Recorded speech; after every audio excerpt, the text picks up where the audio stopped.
Hey, welcome to the Showgirl Connection. I'm your host, Lou Anne. Today in studio with me I have Diane Varney. Welcome. Hi, Lou Anne. It's good to see you again. Thank you for coming on. Oh, it's my pleasure. I always love spending time with you.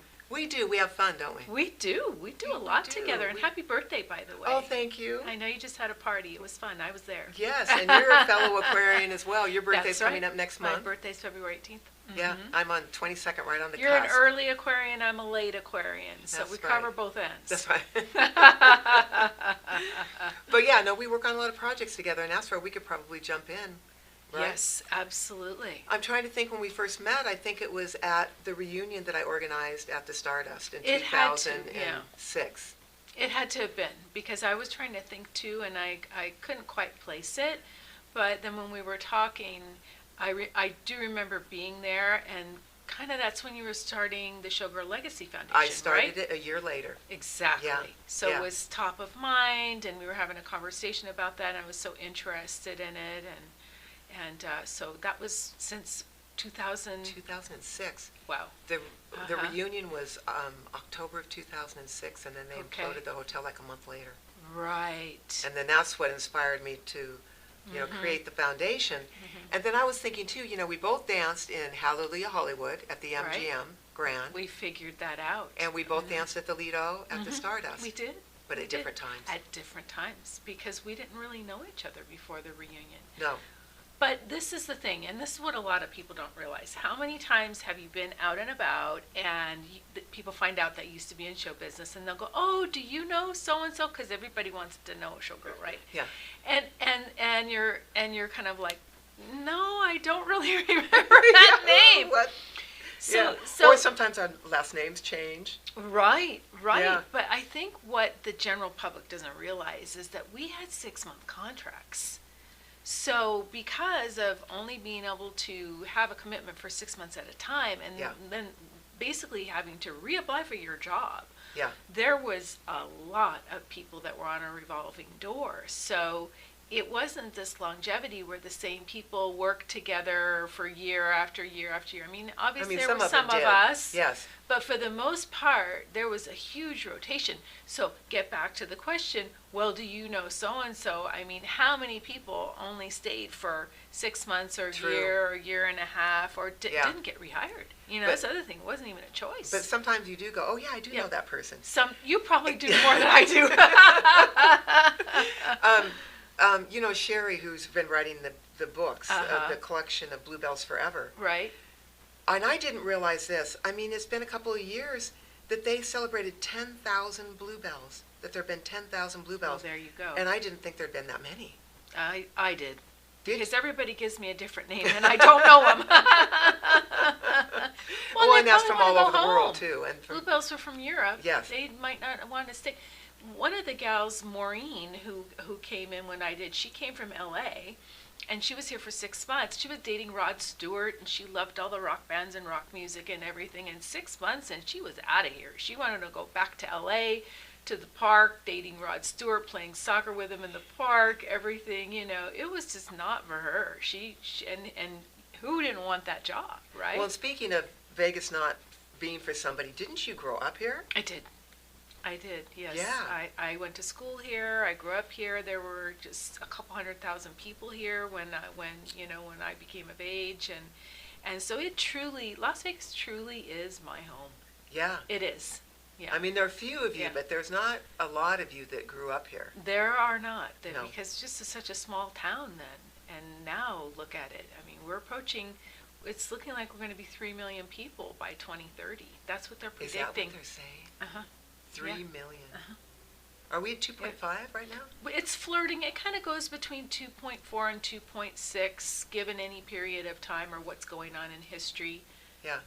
We've had some monumental years where everybody kind of shuffled around. So. Well, and if anybody knows, it's you, because your career after you left the shows was real estate. I've been doing real estate for a couple decades now. Yeah. So that really keeps me in touch with what's going on here. Yeah. And I like it. It's fun to know what's going on, what's happening. I mean, we're going to have, Lou Anne, like a subway system here. It's the boring tunnels. It's Elon Musk. He does these underground tunnels with this big gigantic wheel that kind of burrows it out, which is why they call it the boring tunnels. And they're already in existence underneath the convention center. I've been on that. I know, I mean, it was almost like a ride. I know. You know, you feel like you're in Disneyland going down these tunnels. There's rainbow only colors. one car can fit. Exactly. I was a little nervous about it at first because I didn't know if I was going to feel closed in, but it's really nice. It is. It's a smooth ride. The drivers are great. They really scrub the drivers for these cars. And you get to where you're going fast, and you have all these colored lights in the tunnel going on, and so it's... Was that John in the background? I turned my phone off. I did too, John. I did too. It's not my fault. But it was already off, so I turned it back on. Oh! And everybody knows who John Stiles is, right? Behind the camera. Absolutely. Yeah, we couldn't do without him. Big wave. Thanks, John. Thank you, John. So we're kind of bouncing around now. Yeah. So, but we were talking about how we met. Yes. And then the first year of our Showgirl art competition, we went up to Reno. We did. And we went to Reno. It was at the Reno Historical Society. Yes. And then Karen Burns, it was a Showgirl art and costume exhibit, and so it was Karen Burns costumes from her collection. And remember when the New York Times came? Oh yeah, the New York Times interviewed us. That was huge. It was great. It was a big deal. And then also my painting, the painting of me from the opening in the Lido de Paris, was in the Nevada Museum for a year. And that was Terry Ritter. Right. Terry Ritter. Who's in now fact, done the mural in the airport, Terminal yes. 3. Oh, she is Very like talented. the Showgirl artist. Yeah. There was a quote, I have to read the quote. Okay, It was a great quote because you were quoted in the New York Times. That's right, I was quoted in the New York yes, Times. You were. Don't you forget it. So, Diane was quoted in saying, "You can implode hotels and sell off all the contents, but art won't vanish. Art is forever." Art is forever. Yeah. And honestly, so is our history. Yes. And I've thought about that a lot because, you know, there are a lot of complaints about the hotels being imploded and we're not preserving the history of Las Vegas and that sort of thing, and I get it. Yeah. However, when you go into some of these lounges and you'll see the Rat Pack and Elvis is everywhere. Elvis is everywhere. That will never be lost. No. They can blow up as many buildings as they want to, but what has happened here is our history, even though it's maybe a little bit etheric. But there's all kind of documentation, like what you said with the pictures of Elvis, and even in the composer's room. Yes. They have so many great pictures of the original vintage Las Vegas and how it was here. And they still have some of the classic singers from those shows that They are do. singing at the composer's room. The composer room's fun. And I remember going, I was in a hotel with you and we were walking down a hallway and your mom was in a photo. Oh my gosh, I recognized my mother in a photo because she was a model and an actress too, and I'm like, that's my mom. I remember It might have been the convention center. Maybe, Remember yes. when they had all those photos down the hall? And I've been wondering because they just reopened the convention center. I hope they kept all Those of that old vintage photos. material that they had. Yeah. It was really nice. They had the Beatles. They had a picture of the Beatles in front of the airplane here in Vegas. It was probably 64. Oh, I can't imagine them Yeah. taking those photos down because I think people love looking at Well, let's old go Las find Vegas. out. Yes, We let's. need to go back. They didn't ask me. Did they ask you if they were going to keep them or not? No. You're the- No, they didn't. They didn't ask us. No, they didn't ask us. Oh, I was going to say something else and I just forgot. But yeah, so that was really neat to see your mom because, I mean, she grew up here too. So you're... She did not, Oh. actually. She did not grow up here. She brought me here when I was young. So we Okay. came together. Okay. Mhm. So I was going to say Yeah. you're almost second generation, but not quite. Almost. Yeah. That's great. We're East Coasters from way back, Yeah. originally. Yes. Oh, East Coasters. Mhm. Yeah, so we met at the reunion. Mhm. You've been involved with the Showgirl Legacy Foundation and our presentations in the schools Yes. from From the beginning. the beginning. Because From the we very met right when that was a thought, a vision for you. Yeah. And I was like, count me in. Let me know And however I can help. You were our first sponsor when we went up to Reno. I was your first sponsor. That was so much fun. That was so much fun. It was. We actually flew up there, and the New York Times was there, and we had all this press, and it was published, and it really caught on.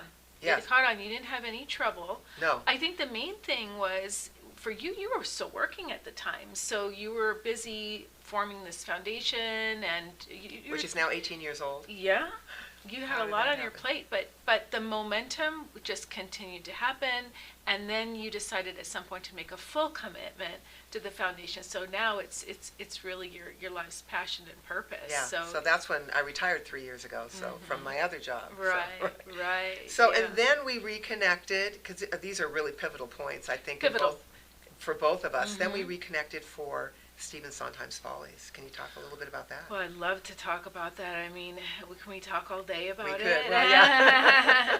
and we stayed connected. We truly did, because of all the work we were doing with the Showgirl Legacy Foundation. But we reconnected in a sense of being performers And being back on stage again. and being back on stage again. Yeah.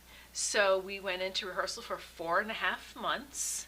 And started originally in a studio, and then graduated to actually being on the stage that we performed on. At the Anthem. It was at the Aliante station. Oh, Aliante, that's right. At the Yeah. Aliante station. So, I mean, it was full-on production. Yes, it was it was. just like starting, being in rehearsals for Hallelujah Yes. Hollywood. Except we were a little bit older. Well, and wiser. Yeah, but I mean, remember some of those rehearsals were like 10-hour days.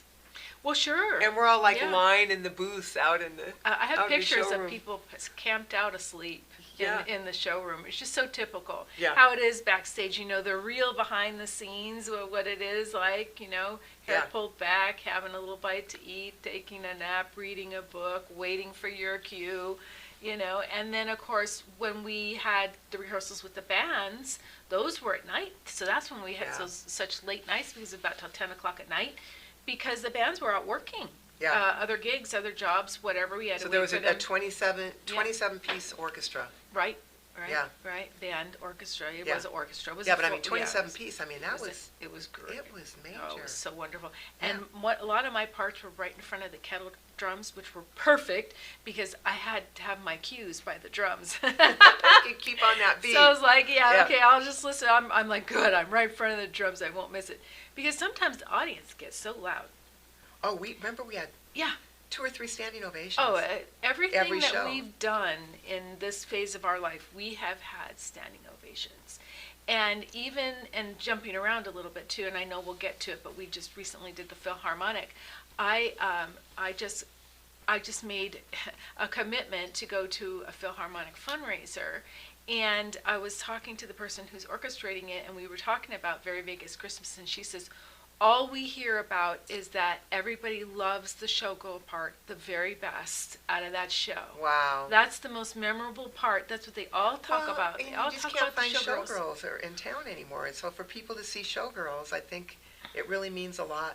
Especially It people really that means have a been lot. here a long time, Yeah. because they make that same connection that we do to old Vegas and how it used to be, and the Yes. glamour and the lights and the evening gowns and the black ties and that sort of Yeah. thing. So Follies was fantastic to go through all those rehearsals and then to do the performances, and we just had an incredible time. And Yeah.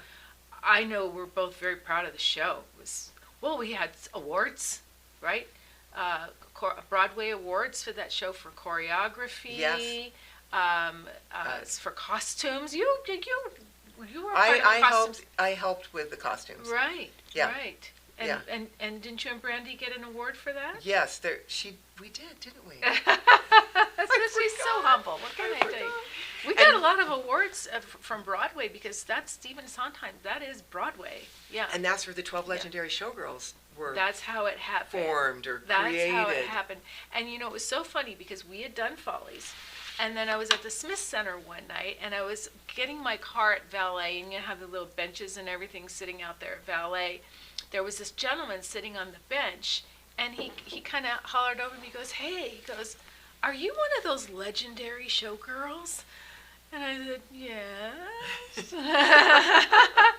And he said, I'm the conductor for the Philharmonic Orchestra, and I'm interested in incorporating the legendary Showgirls into my Christmas show this Christmas at the Smith Center. And I said, really? I said, well, you can count me in. I will speak to the other legendaries and see if they're interested in doing it as well. What's the date? And we talked and we exchanged information and everything. So fast forward, we got a hold of everybody, and then went into rehearsals for, wasn't as long, of course, just a few days, but for the Philharmonic show for the very biggest Christmas. And that was the same year as Follies. So we did Follies, then we did Philharmonic, and then we did Philharmonic again this year. Yeah, because because I think we did the Philharmonic 24 and 25. And it wasn't Stephen Sondheim, the Follies, wasn't that in 23? Or was it the same year? I think it was the same year. Maybe it was the at the end of the same year. Yeah, because Follies was in April. Yes. And then the Christmas one was in December, because George recognized me at the Smith Center right after the Follies show. Apparently he'd been in the audience. Yeah. And it somehow, must have been the way I walked. It must have been. Once a showgirl, always a showgirl. Right. And let's keep that thought, because we need to take a quick commercial break. But we'll be back soon, so don't go away, and we'll talk more about the Philharmonic.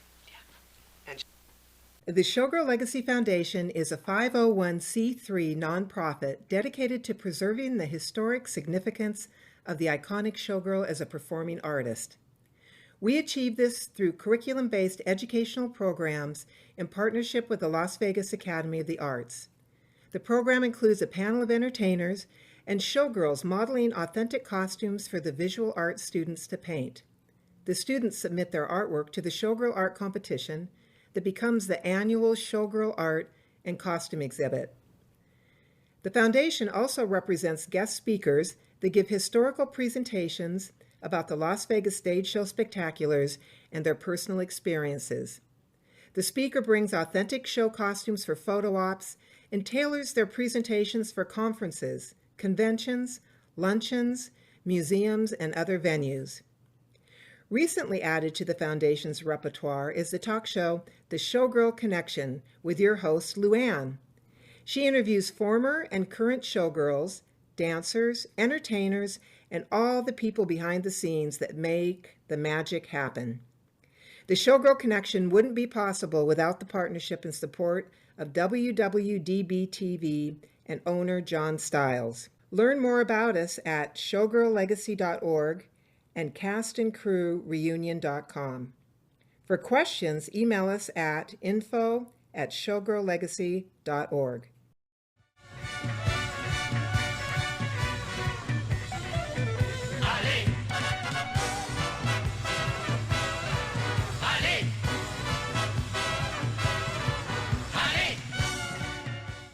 If you want attention, you need more than an ad.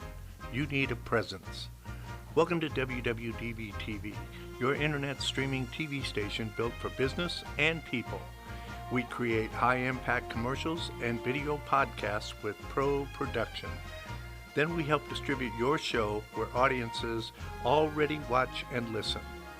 Your brand, your story. Broadcast ready. On streaming, on social, and beyond. Ready to be seen? Visit WWDBTV.com and book your production today. Okay, we're back, and I'm with Diane, and we were just talking about the 12 legendary showgirls and how they went from the Stephen Sondheim's Follies into the 2 years of the Philharmonic. Right. And then and then working with the Philharmonic. Oh my gosh. You haven't lived until you've been on a stage with a Philharmonic Orchestra behind you. That's right. I got goosebumps just talking about it. It is so, of course, I'm a music lover.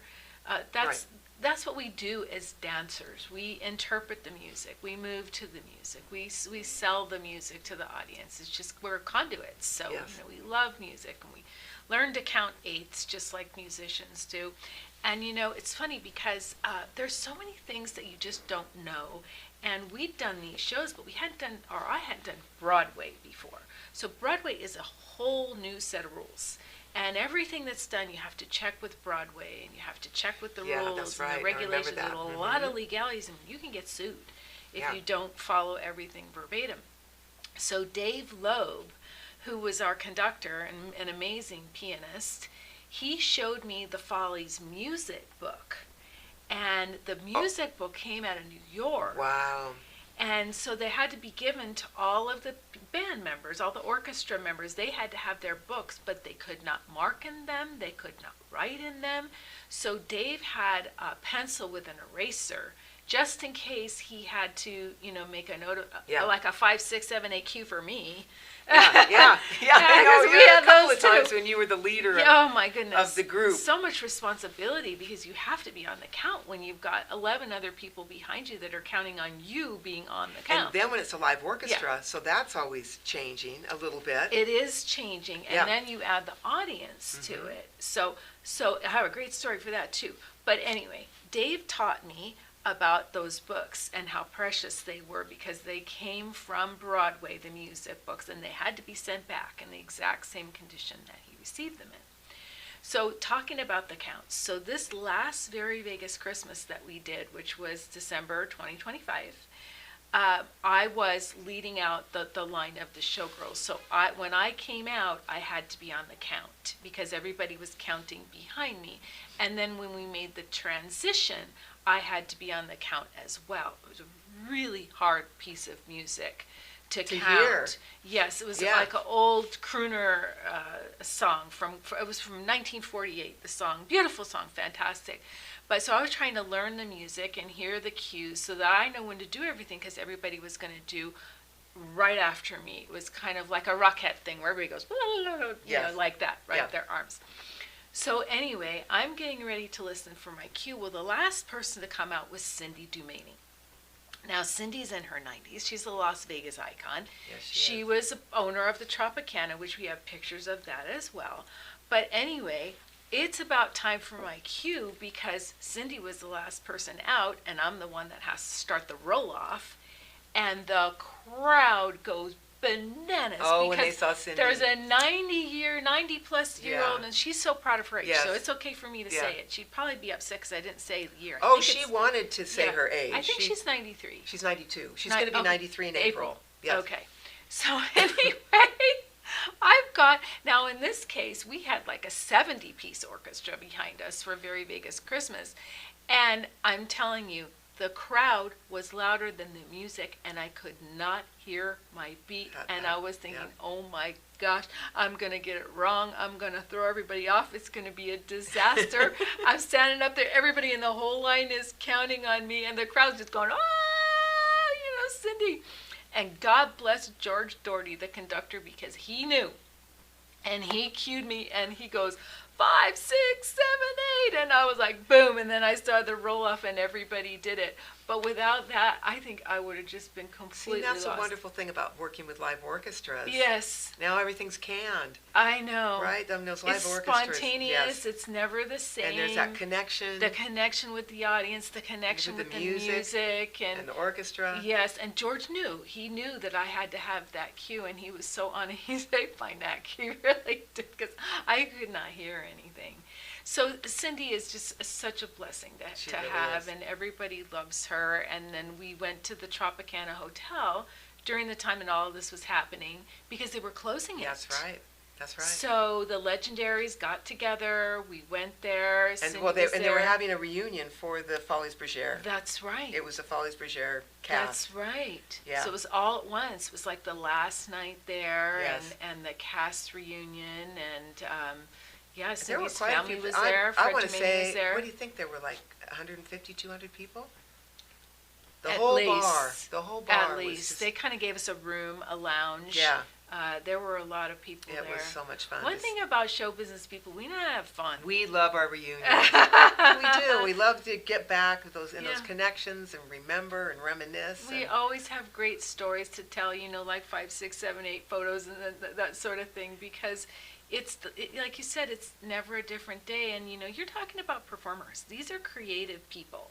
So they love to make you laugh. They love to set you off. They're always trying to be the life of the crowd and an audience. And you get a room together of people like that, and it's just like home. And you know what else was fun? Like the orchestra and the 27-piece orchestra from the Follies, there were crossovers. There were. So that there's still a lot of those old entertainers and musicians, and they're like the dancers, they're working different gigs. Right. So it's really fun. Then you kind of reconnect with made each some other. friends there too. Yeah. And then remember we all met at the Las Vegas sign? Oh yes, we did. Yeah. The Welcome to Las Vegas on Las Vegas Boulevard, because we got a Follies Proclamation Day. Yes. It was proclaimed that today is Follies Day, and they put the lights up in the sign and everything in the I think it was blue and yellow colors. Yes. They gave us a proclamation. It's all beautiful writing in this calligraphy, and so the 12 legendary showgirls showed up for that. we did. That was really fun. We had fun. Oh, it was so cold. It was freezing. Oh, and poor Bex, because she was in basically a showgirl. She was like in a costume. bikini. Yes. It's just a top and a bottom, like a bikini with a beautiful headdress. Yes.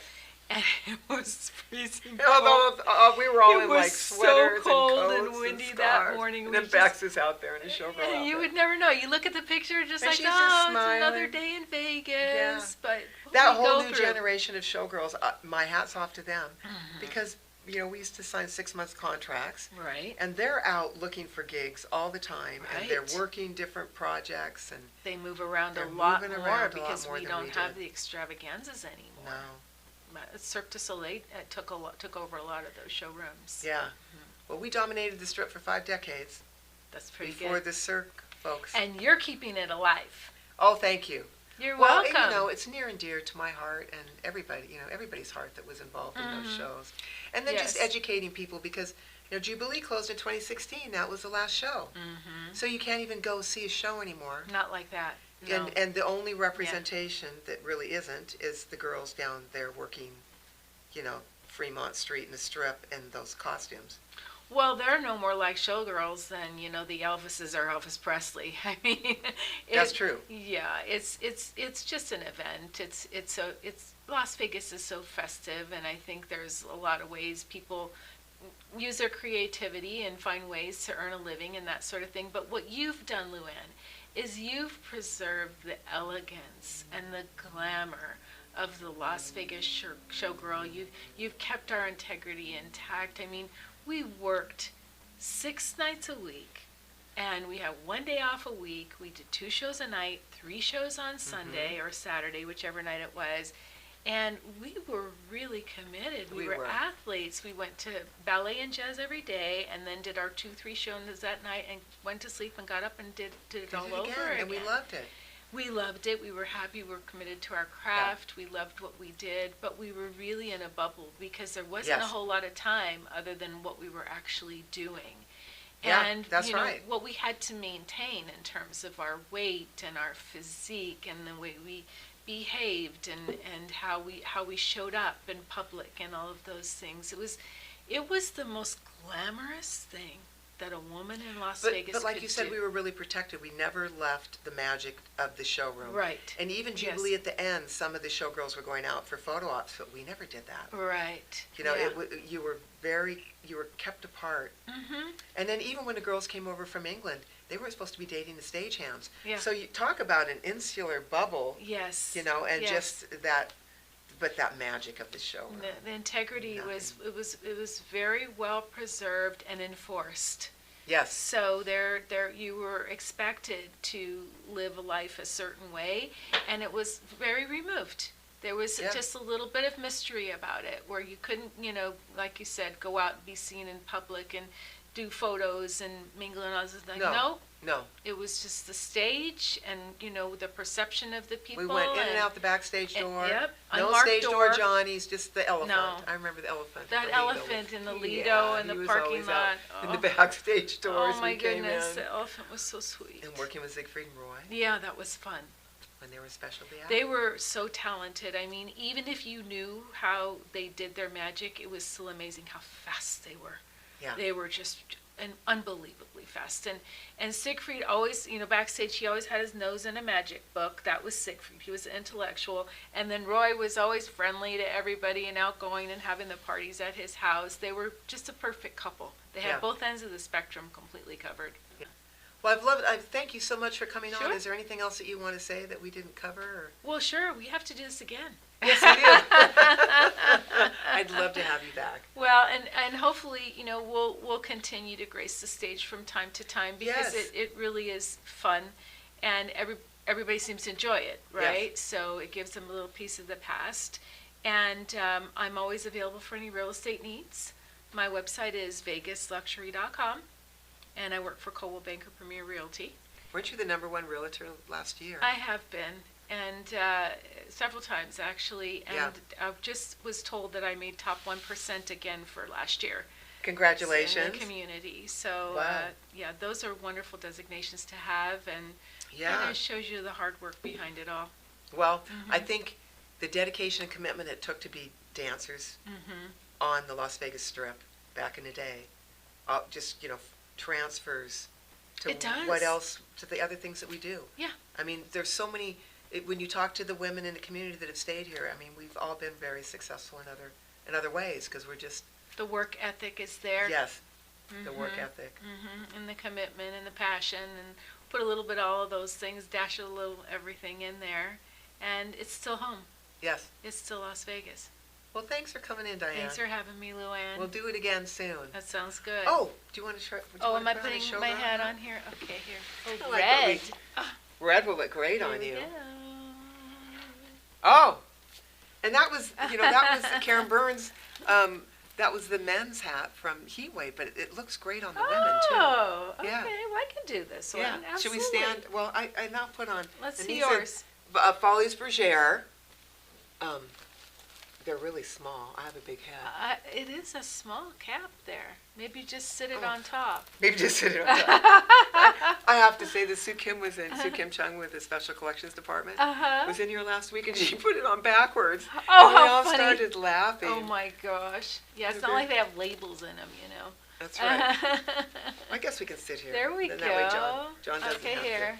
to. Okay. Photo moment. Thanks for coming viewing our Showgirl Connection. I think you're the 34th episode that we've done My so far. goodness. So thanks again, and we'll see you at the next episode. See you soon. Ale Lido. Allez